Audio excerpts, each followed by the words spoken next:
Hi Aquarius, welcome to Higher Source Tarot for a tarot reading for all Aquarius, Sun, Moon, Rising, and Venus. Thanks to everybody for all the support. I appreciate y'all a great deal. And if you're new here, welcome. I post new readings on Friday, then again on Monday. So if a reading doesn't fit, just come back in a couple of days.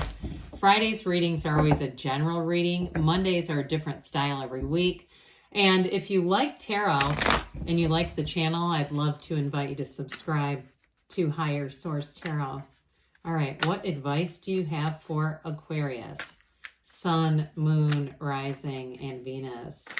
What does Aquarius need to know, please, for the best and highest good of all concerned with Aquarius? Messages for Aquarius, please.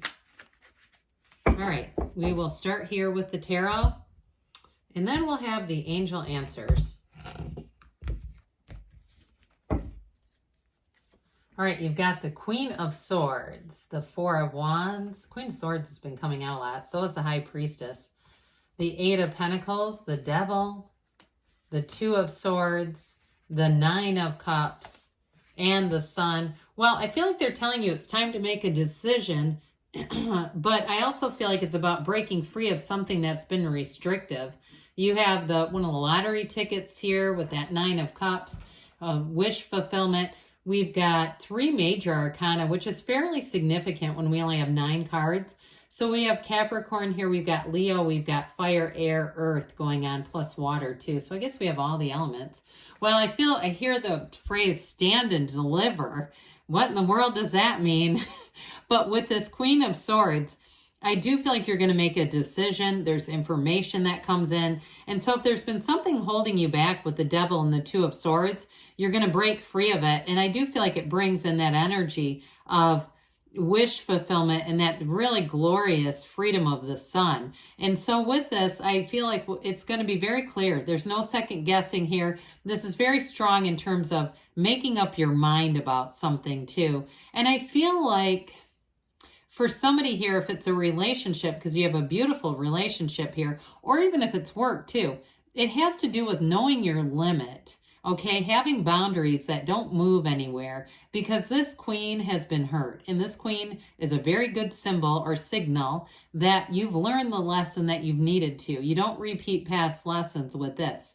So I feel like if you were stuck in a situation or felt stuck in a situation, you're going to have also too the ability to go out and advocate for yourself, to stick up for yourself. Now, if it has to do with a house or moving or something like that, I do feel like as well, this is also about that sort of determination, that grit, and that, like I said, moving forward. You don't stand still with this. And you also don't put up with inadequacy or low vibrational crap. I mean, it really is about, like I said, she's a master of the suit. So it's like courage, boldness, the truth, that intellectual capability, and moving forward.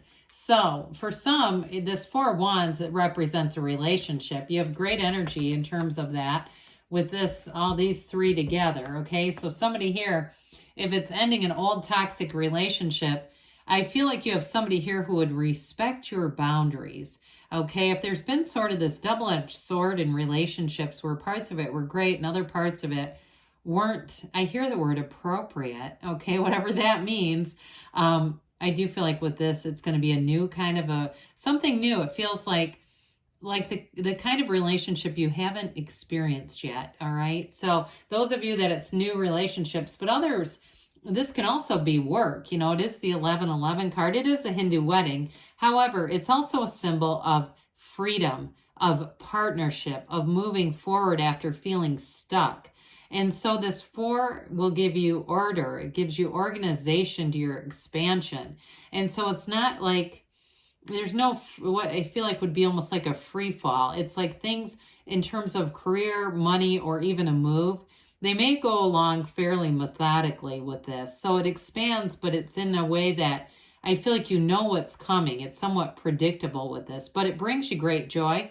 It brings celebration. And there is this feeling of safety here. I get that too, as far as if you were in situations where it built a lot of insecurity and that unsafe feeling, like you didn't know what was going to happen next. Because I get a real feeling of unpredictability over here. So the High Priestess comes in to say, stay true to yourself. And so I do feel like with this, it goes back to those boundaries we talked about, knowing your limit and sticking to it. Now, this is also prima materia. Matter comes from the mind. And so set your intentions. She's the card of the psychic. Some of you, it's really about being clear about what you want and knowing that it's available to you. Now, as far as how people show up in your life, this also is an influence because you get what you expect.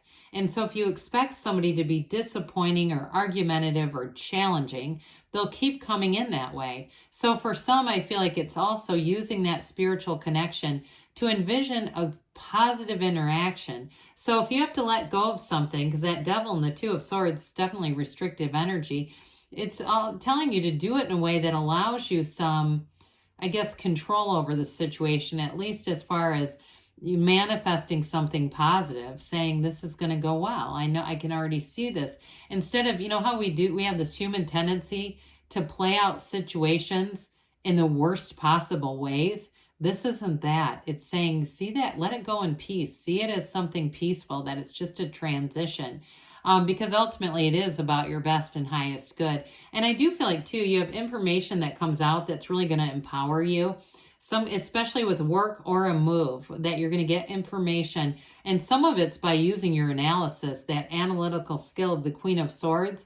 And this also is a bit of a passive energy. So it's taking everything in. It's using your spirituality, but also your intellect together to assess, and then take the action. So you have a good idea of what to do next. But I do feel like with this Eight of Pentacles, it's definitely about building up a future. So some of you, in terms of a move, whether it's moving into a new place or moving on from a job, this is going to bring long-term stability and success. And you've got to focus here. So you're not caught in this mental game of this ping pong match of back and forth trying to figure things out. With this, you have a drive. And so I do feel like, too, you're going to get connected to the right people if it's a move or a job.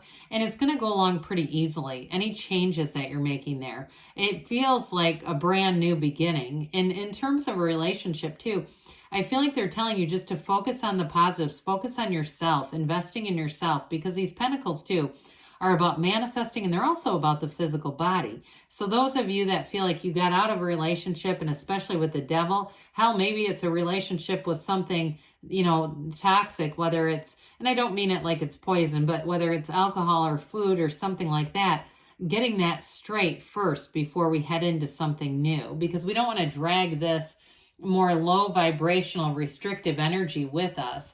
So with the Devil, it's really about understanding limitations.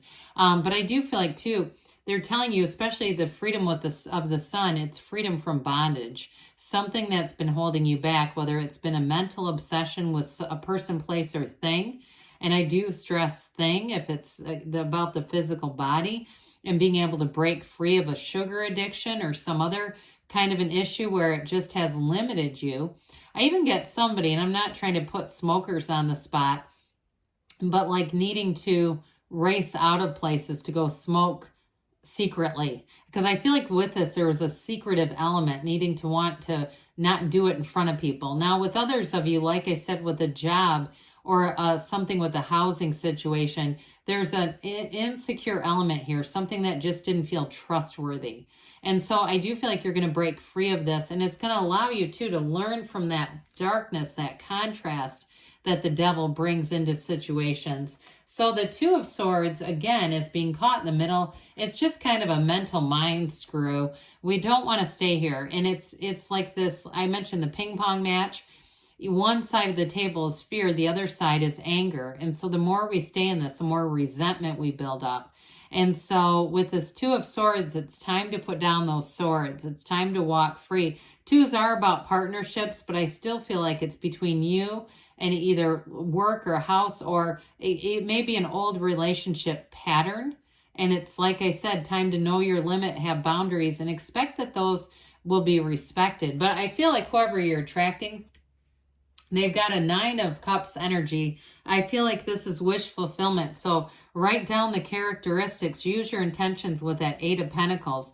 Be very clear about what you want, because in terms of a partner, they're already connected to you. Now, this is also about an awareness. So I feel like for somebody here, you may be aware of who this is already. You may have already seen them around or had some kind of an exchange with them. But with this 9 of Pentacles, it's like, here it is, bring it on. You know, with this, it's going to be that feeling of attainment to some extent, but it's a new beginning that brings in joy. It brings in harmony, and it feels like luck, but it's really alignment. I feel like your energy is shifting quite a bit. And so whatever you were caught up with, the Devil and 2 of Swords, it's just not a match for you anymore. And so the Sun is everything. We love the energy of the Sun, this high vibrational energy. It's victory. It's freedom from bondage for sure. I mean, this is like complete acceptance. It's a regeneration. It's really like a new lease on life. And so with this too, you've got that synergy of the Sun. That's really what it represents. So it's going to be attracting people that are an absolute match. And I do feel like whoever you're attracting in a relationship, they bring in a sense of autonomy. Like they allow you to be yourself. They don't try to change you or influence you or control you. Because I keep getting this feeling of somebody trying to control you. And so I feel like it really truly is a breath of fresh air. Whoever this is, wonderful energy. A fun energy too. I feel like they like to blare their car radio when they're alone. So you may find if you get in their car and they turn it on and forget, damn thing comes on blaring and they go, oh God. I get like somebody doing that. Like they're respectful enough not to do it to people when they're riding with them. But anyway, I know that's just sort of a detail, but it makes me kind of chuckle. Okay. All right. What else does Aquarius need to know? All right, you have here, listen to your intuition. So meditate, like we talked about with the High Priestess. Trust that the universe wants to interact with you and bring in anything that you ask for. Ask, believe, receive. If you believe, you've got within the next few months. So I would say even, you know, maybe December into February would be good aspects in terms of making that change. Now, they say there's something better. So when you get that, don't limit yourself, Aquarius, because anything's available to you. I love you, and I'll be back again soon.